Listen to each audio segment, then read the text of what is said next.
1886, in Atlanta, a man named John Stith Pemberton, an experienced pharmacist and chemist, decided to create a formula that could relieve fatigue and headaches.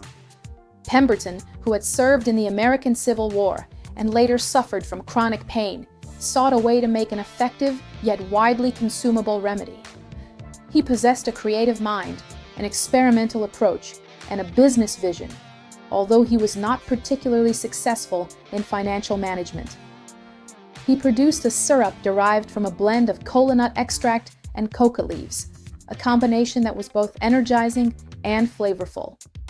This syrup was mixed with carbonated water and sold in pharmacies. Yet Pemberton never saw the heights his invention would reach. The Coca-Cola Company would later turn this simple formula into one of the most powerful brands in history. In its early years, Coca-Cola quickly gained popularity. People consumed it not just as a beverage, but as an energy booster. In the summer heat, the drink was highly welcomed, yet this dependence on warm weather concealed a major weakness. As summer ended, Coca-Cola's sales plummeted. In the fall, they decreased, and in winter, they nearly reached zero. Factories would shut down, and this cycle repeated each year. For about 40 years, Coca-Cola remained a seasonal business, a silent failure that, if left unresolved, could have destroyed the brand's future. Despite seasonal sales challenges, Coca-Cola was finding its path to growth. In the 1890s, a key change occurred. Sales were no longer limited to pharmacies. The bottling system was established, allowing people for the first time to take Coca-Cola with them rather than consuming it only on site. This small change sparked a major transformation. A drink once tied to a specific location became portable, shareable, and distributable on a large scale. Gradually, bottling contracts were signed in cities across America. Each bottle became an ambassador for the newly born brand.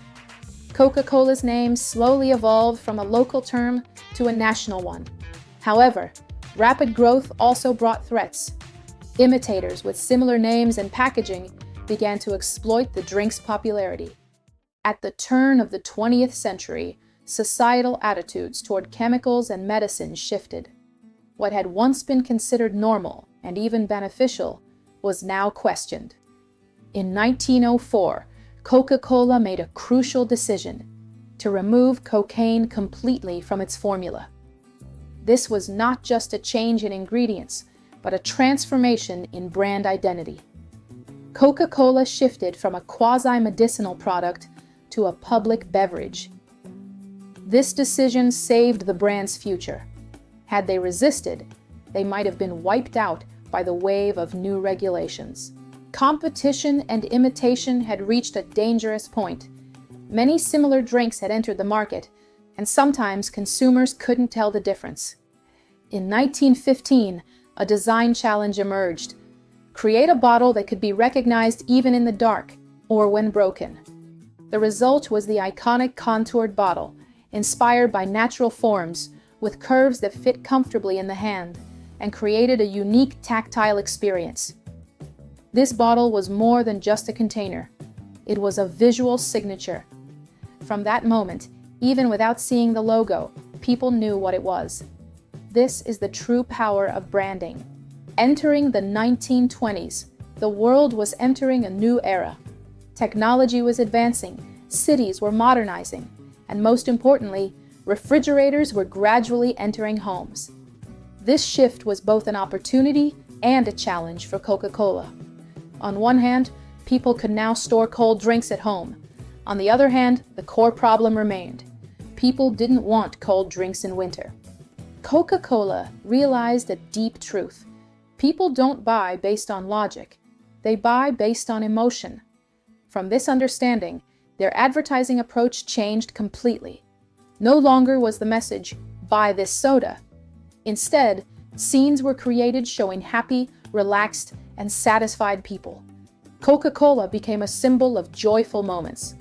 It may seem like a simple change, but it became one of the most important transformations in marketing history. 1930, to tackle the winter slump, Coca-Cola turned to a major opportunity: Christmas. But they didn't just enter this space, they redefined it. Santa Claus, who had previously lacked a consistent image, was transformed into a warm, cheerful, and friendly character wearing red and white, perfectly aligned with the Coca-Cola brand. In advertisements, Santa was shown enjoying Coca-Cola even on the coldest days. The message was clear: if Santa drinks Coca-Cola in winter, why shouldn't you? This campaign not only saved winter sales, but also integrated Coca-Cola into global culture. 1940. During World War II, Coca-Cola made a decision that changed its future. The company declared that every American soldier, anywhere in the world, should have access to a bottle of Coca-Cola at a fixed price. To achieve this, bottling plants were built in multiple countries. After the war, this infrastructure remained, instantly turning Coca-Cola into a global brand. During this period, Coca-Cola focused on one thing: the experience. It wasn't just the taste that mattered, it was the feeling. From the bottle design to the sound of opening it, from the advertising to the serving style, everything was engineered to create a specific sensation. Even in restaurants like McDonald's, Coca-Cola was served differently to enhance the experience. This level of detail showed that Coca-Cola was not just a beverage, it was a meticulously designed system. In the 1970s, its main competitor, PepsiCo, entered direct competition. The Pepsi Challenge invited people to compare flavors without knowing the brand. The results were shocking. In many cases, Pepsi was preferred. For the first time, Coca-Cola's position was truly threatened. 1985. In response, Coca-Cola decided to change its formula. New Coke was introduced, but people rejected the change. They felt part of their memories had been taken away.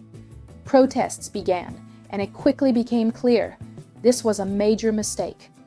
Just months later, Coca-Cola Classic was reintroduced. The comeback was met with overwhelming enthusiasm. People not only accepted the product again, but strengthened their emotional connection with the brand. Sometimes, failure becomes the best opportunity for reinvention. During 1990 to 2010, Coca-Cola reached the height of globalization. It was present in nearly every country. Its advertising went global. Its brand became a cultural icon. No explanation was needed. You saw the bottle, and you knew what it was. With growing health awareness, people's views on soda shifted. Questions arose. Is this beverage good for us? Coca-Cola faced declining sales in some markets and had to change strategy. Sugar-free, low-calorie, and more diverse products entered the market. This was a necessary change, a struggle to survive in a world that no longer thinks the same way. Coca-Cola is more than a drink. It is a feeling, a memory, a simple bottle, yet full of stories. I'm Hoor, and this was another story about the making of a brand. I hope you enjoyed it. If you did, please like the video, subscribe, and share it with your friends so more people can see it. I'll see you in the next episode.